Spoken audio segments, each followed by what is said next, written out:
Hello नमस्कार।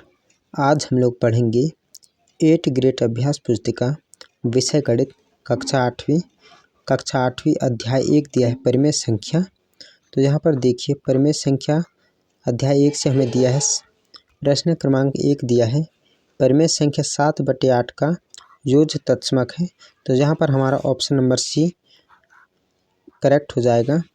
इसके बाद प्रश्न क्रमांक 2 दिया है परिमेय संख्या 7/9 के लिए गुणात्मक तत्समक है। तो यहाँ पर हमारा ऑप्शन नंबर ए सही हो जाएगा। इसके बाद आगे दिया है प्रश्न क्रमांक 3। प्रश्न क्रमांक 3 दिया है 2/3 की समतुल्य परिमेय संख्या है। तो यहाँ पर हमारा ऑप्शन नंबर सी करेक्ट हो जाएगा। 4/6 को काटेंगे तो 2/3 फिर से प्राप्त हो जाएगा, इसलिए 4/6 हमारा तुल्य परिमेय संख्या है। प्रश्न क्रमांक 4 दिया है निम्न में से कौन सी संख्या अपने मानक रूप में है। तो यहाँ पर हमारा ऑप्शन नंबर सी करेक्ट हो जाएगा 1/2। अब यहाँ पर मानक रूप मतलब उसे कहते हैं जो सबसे छोटा भिन्न रूप में हो। तो 1/2 को हम लोग नहीं काट सकते। यहाँ पर 20/30 दिया है, 10/4 दिया है, 6/-3 दिया है, इसे हम लोग काट कर और छोटा भिन्न में प्राप्त कर सकते हैं। प्रश्न क्रमांक 5 दिया है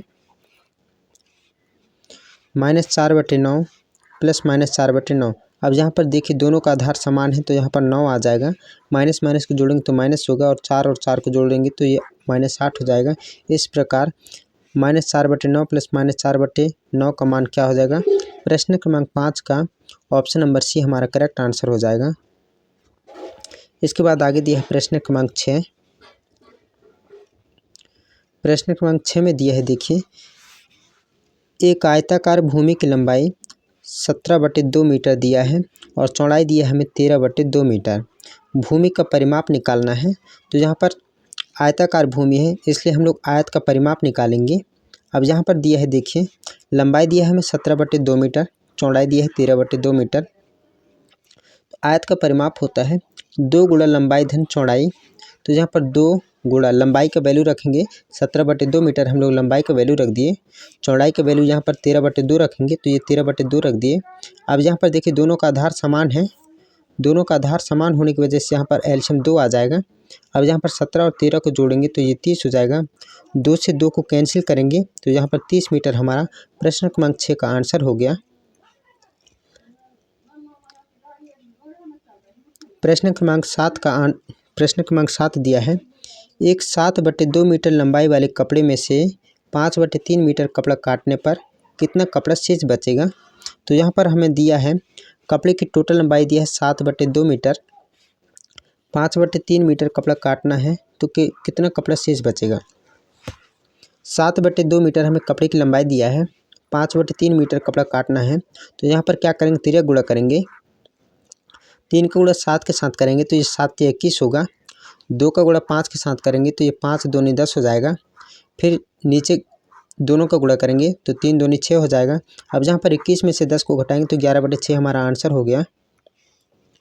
प्रश्न क्रमांक 8 दिया है एक हवाई जहाज 1 घंटे में 1020 किलोमीटर की दूरी तय करता है तो वह 25/6 घंटे में कितनी दूरी तय करेगा।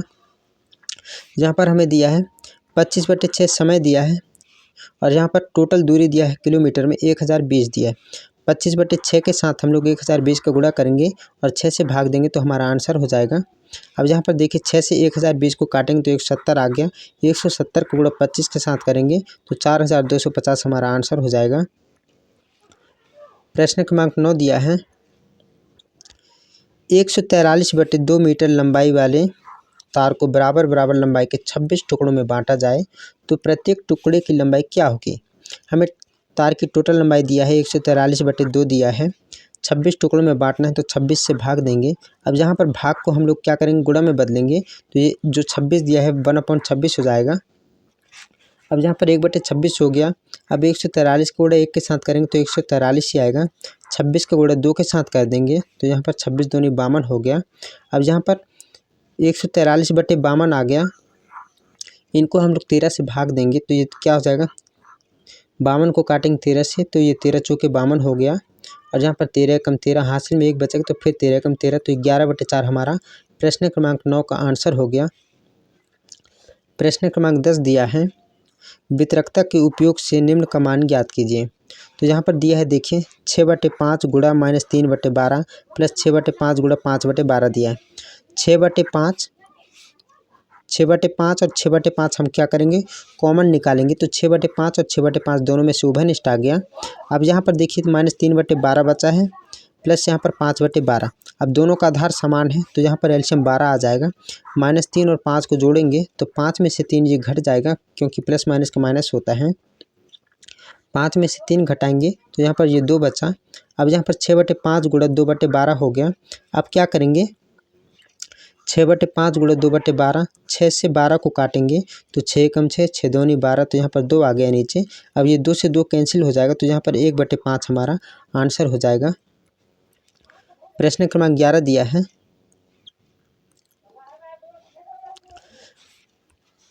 मान ज्ञात कीजिए। -4/5 गुणा 3/7 गुणा 15/16 गुणा -14/9 दिया है। अब हमें क्या करना है, ये 4 का गुणा 3 के साथ किए, 4 का गुणा 3 के साथ करेंगे तो ये 4 तिया 12 हो गया। माइनस में दिया है तो -12 हो जाएगा। 5 का गुणा 7 के साथ करेंगे तो ये 7 पना 35 हो जाएगा। फिर यहाँ पर गुणा में देखिए 15/16 गुणा -14/9 दिया है। तो यहाँ पर 3 से हम लोग 15 को और 9 को काटेंगे। 15 को काटेंगे तो ये 3 पंचे 15, 5 आ जाएगा। 9 को काटेंगे 3 तिया 9 हो जाएगा। अब यहाँ पर 5/16 गुणा -14/3 हो गया। अब यहाँ पर क्या करेंगे, -12/35 गुणा 5 को गुणा 14 के साथ करेंगे तो ये 14 पंचे 70 हो गया। माइनस में दिया है तो ये -70 हो जाएगा। 16 को गुणा 3 के साथ करेंगे तो 16 तिया ये 48 हो गया। अब यहाँ पर माइनस और माइनस का जब गुणा करेंगे तो ये प्लस हो गया, तो 12 गुणा 70 हो गया ऊपर, और बटे में यहाँ पर 35 गुणा 48। अब क्या करेंगे, 35 से 70 को काटेंगे, 12 से 48 को काटेंगे तो ये क्या हो जाएगा, 12 कम 12, 12 चुके 48, यहाँ पर 4 आ गया। 35 से कम 35, 35 दूनी 70, तो ये 2/4 हो गया। अब यहाँ पर 2/4 को हम लोग काटेंगे तो 1/2 हो जाएगा। इस प्रकार प्रश्न क्रमांक 11 का हमारा आंसर हो गया 1/2। प्रश्न क्रमांक 12 दिया है, वितरकता के उपयोग से निम्न का मान ज्ञात कीजिए। फिर से हमें यहाँ पर वितरण नियम का प्रयोग करना है। अब यहाँ पर प्रश्न दिया है देखिए 9/16 गुणा 4/12 प्लस 9/16 गुणा -3/9 दिया है। हमें क्या करना है, 9/16 दोनों में कॉमन दिया है तो ये 9/16 हम लोग ओभनिष्ठ निकाल लिए। अब यहाँ पर 4/12 बचा और यहाँ पर -3/9 बचा। अब यहाँ पर देखिए प्लस माइनस कीजिए, माइनस हो गया, और 4 से 12 काटेंगे तो 4 एकम 4, 4 तिया 12, तो ये 1/3 हो गया। 3 एकम 3, 3 तिया 9, तो ये 1/3 हो गया। अब यहाँ पर 9/16 गुणा, अब 1/3 में से 1/3 को घटाएंगे तो ये 0 हो जाएगा। 0 का गुणा 9/16 के साथ किए तो ये पूरा आंसर हमारा क्या हो गया, 0 हो गया। प्रश्न क्रमांक 13 दिया है, मान ज्ञात कीजिए। 7/5 गुणा -2/12 प्लस 7/5 गुणा 5/12। अब यहाँ फिर से दिया है देखिए 7/5 और 7/5 क्या दिया है, उभयनिष्ठ दिया है। तो 7/5 हम लोग क्या कर दिए, उभयनिष्ठ निकाल दिए। तो यहाँ पर -2/12 बचा और यहाँ पर 5/12 बचा। अब दोनों का आधार फिर से यहाँ पर समान है। आधार समान होने की वजह से यहाँ पर क्या हो जाएगा, एलसीएम 12 आ जाएगा, एक ही संख्या आएगा। अब 7/5, अब यहाँ पर ऊपर की संख्या जोड़ेंगे तो -2 + 5 हो जाएगा ये। अब यहाँ पर 5 में से 2 घटाएंगे, 5 में से 2 घटाए तो यहाँ पर 3 हो गया, 3/12 हो गया। अब यहाँ क्या करेंगे, 7 को गुणा 3 के साथ किए तो ये 7 तिया 21 हो जाएगा, और यहाँ पर 12 को गुणा 5 के साथ करेंगे तो ये 12 पंचे 60 हो जाएगा। इस प्रकार हमारा इसका आंसर हो गया 21/60। प्रश्न क्रमांक 14 दिया है, फिर से हमें यहाँ पर मान निकालना है। 2/5 गुणा -3/7 -1/14 -3/7 गुणा 3/5 दिया है। अब यहाँ पर देखिए 3/7 -3/7 -3/7 हम लोग उभयनिष्ठ निकालेंगे तो माइनस सहित हम लोग ये -3/7 उभयनिष्ठ निकाल दिए। तो यहाँ पर 2/5 बचा। अब ये -3/7 को जब हम उभयनिष्ठ निकाल दिए तो यहाँ पर प्लस में क्या बचा, 3/5 बचा, और ये -1/14 को हम लोग अलग से लिख दिए। अब यहाँ पर -3/7 उभयनिष्ठ आ गया। अब यहाँ पर देखिए दोनों का आधार फिर से समान है, तो यहाँ पर अपॉन में हम लोग बटे में 5 लिख दिए, ऊपर की संख्याओं को जोड़ दिए, तो 3 और 2 को जोड़ेंगे तो ये 5 हो जाएगा। अब यहाँ पर ये 5 और 5 कटेगा, तो यहाँ पर ये क्या हो जाएगा, -3/7 ही आ जाएगा, इसका गुणा 1 के साथ होगा तो। और यहाँ पर -1/14 दिया है, तो ये -1/14। अब यहाँ पर क्या करेंगे, एलसीएम लेंगे, तो यहाँ पर 14 एलसीएम आ जाएगा हमारा, और 7 एकम 7, 7 दूनी 14, तो ये 2 का गुणा 3 के साथ करेंगे, तो ये 2 तिया 6 हो जाएगा, तो -6 -1। अब -6 और -1 को जोड़ेंगे तो ये -7 हो गया, -7/14 हो गया। अब यहाँ 7 और 14 को काटेंगे तो 1/2 माइनस में हमारा क्या हो जाएगा आंसर, तो -1/2 हमारा क्या हो गया, प्रश्न क्रमांक 14 का आंसर हो गया। प्रश्न क्रमांक 15 दिया है, मान ज्ञात कीजिए। 1/2 भागित -1/3 भागित 2/5 दिया है, तो यहाँ पर 1/2 भाग में दिया है हमें -1/3। अब ये भाग में जो दिया है इसको हम लोग जब गुणा में पलट देंगे तो ये 2/5 दिया है, ये पलट कर क्या हो जाएगा, 5/2 हो जाएगा।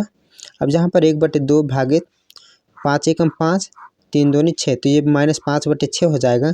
अब फिर से ये भाग को जब हम लोग गुणा में बदलेंगे तो ये क्या हो जाएगा, -5/6 दिया है, ये -6/5 हो जाएगा। तो यहाँ पर 6 एकम 6 और ये 5 दूनी 10, तो -6/10 हो जाएगा। तो ये काटेंगे, 2 से भाग देंगे तो ये -3/5 हो जाएगा। इस प्रकार प्रश्न क्रमांक 15 का हमारा आंसर हो गया -3/5।